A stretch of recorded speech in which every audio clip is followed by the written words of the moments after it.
আসসালামু আলাইকুম রহমতুল্লাহ নাহমাদুহু ওয়া নুসাল্লি আলা রাসূলিহিল কারীম আম্মা বা'দ। আজকে আমরা আলোচনা করব মৌলিকভাবে আমরা 10টি বিষয় নিয়ে আলোচনা করছিলাম। এই পর্যন্ত আমাদের 7টি বিষয় নিয়ে আলোচনা হয়েছে।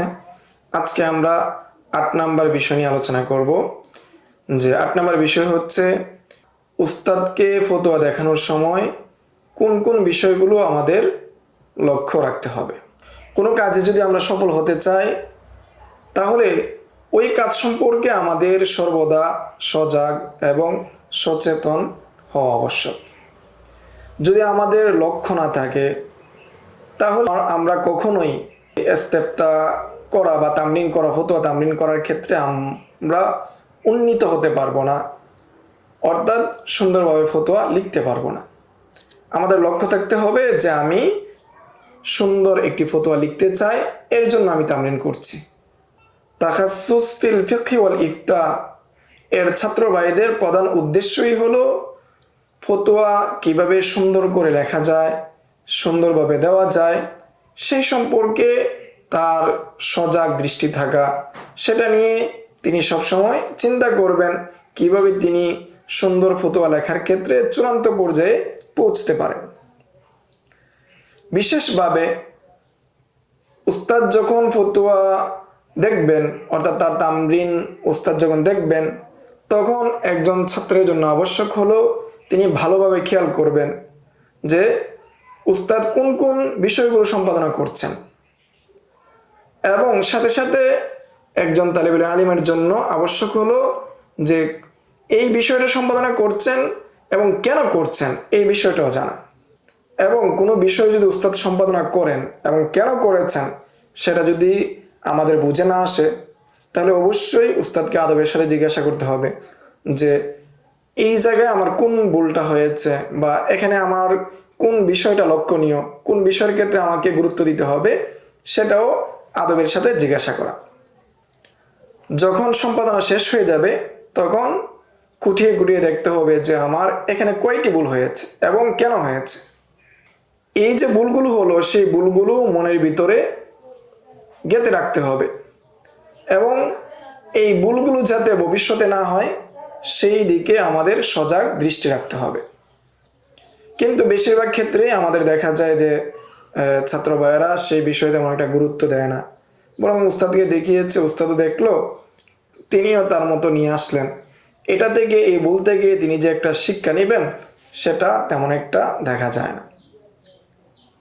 এবং ফতোয়া লেখার ক্ষেত্রে যে চিন্তা ফিকির করা হবে সেটাও তেমন একটা দেখা যায় না, যে মাথায় যেভাবে আসছে সেভাবেই কি লেখা হয় এবং উস্তাদকে সাধারণভাবে দেখা হয় এবং উস্তাদ যে সম্পাদনাগুলো করছেন সেটাও তেমন একটা লক্ষ্য করা হয় না।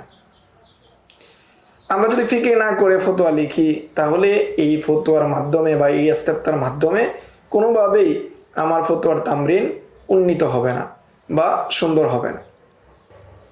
অতএব এই বিষয়ে আমাদের সর্বোচ্চ করণীয় হলো 1 নাম্বার, উস্তাদকে যখন আমরা ফতোয়া দেখাবো তখন শরীর এবং মন উভয়টাকে হাজির রাখবো, যে আমি উস্তাদের সামনে আছে, মনটা অন্য জায়গায় আছে, এমনটা যাতে না হয়। মন এবং শরীর উভয়টা একসাথে রেখে উস্তাদকে আমরা সম্পাদনা করাবো বা উস্তাদ আমাদেরকে সম্পাদনা করাবেন, সেই সময় আমরা থাকবো। 2 নাম্বার যে বিষয় সেটা হলো যদি কোনো সম্পাদনা আমাদের বুঝে না আসে সাথে সাথে আমরা উস্তাদকে জিজ্ঞাসা করে নিব, বুঝে নিব যে এই বিষয়টা আমার বুঝে আসেনি।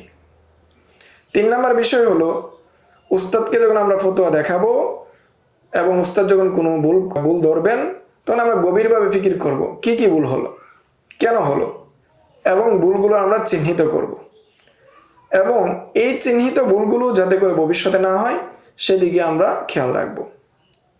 4 নাম্বার কাজ সেটা হলো ফতোয়া সংক্রান্ত উস্তাদ যে সমস্ত নসিহত দেন, নিয়ম নীতিগুলো বলেন, সেগুলো আমাদের লিখে রাখা, মনোযোগ সহকারে শোনা এবং সেটা হৃদয় দিয়ে উপলব্ধি করা, বুঝা। প্রয়োজনে আমরা কোনো ডায়েরিতে, আমাদের বিশেষ কোনো খাতাতে আমরা সেটা লিখে রাখতে পারি, যাতে করে এটা ভবিষ্যতের জন্য আমার থেকে যায় এবং সবসময় আমার মনে থাকে ভালো কোনো খাতা বা ডায়েরিতে আমরা লিখে রাখব। এইভাবে যদি আমরা নিজস্ব ডায়েরিতে সেই বিষয়গুলো আমরা লিখে রাখি, সেই নসিহাগুলো লিখে রাখি, সেই নিয়মগুলো লিখে রাখি, এতে আমাদের বড় ফায়দা হবে। সার কথা হলো চোখ, কান ও মন তিনটি খোলা রেখে উস্তাদকে ফতোয়া দেখানো বা তামরিন দেখানো। 2 নাম্বার হলো যদি কোথাও কারেকশন করেন সেটা আমাদের লক্ষ্য রাখা। 3 নাম্বার হলো কেন কারেকশন করা হচ্ছে, কেন ভুল ধরা হচ্ছে সেটা বুঝে নেওয়া। 4 নাম্বার হলো উস্তাদের যে পরামর্শ রয়েছে, নসিহা রয়েছে, সেটা গুরুত্বের সাথে খেয়াল করা, প্রয়োজনে লিখে রাখা। 5 নাম্বার হলো যে কারেকশনগুলো চিহ্নিত করে নিজের ভিতরে উপলব্ধি করা এবং যাতে করে ভবিষ্যতে সেটা না হয় সেই জন্য খেয়াল রাখা।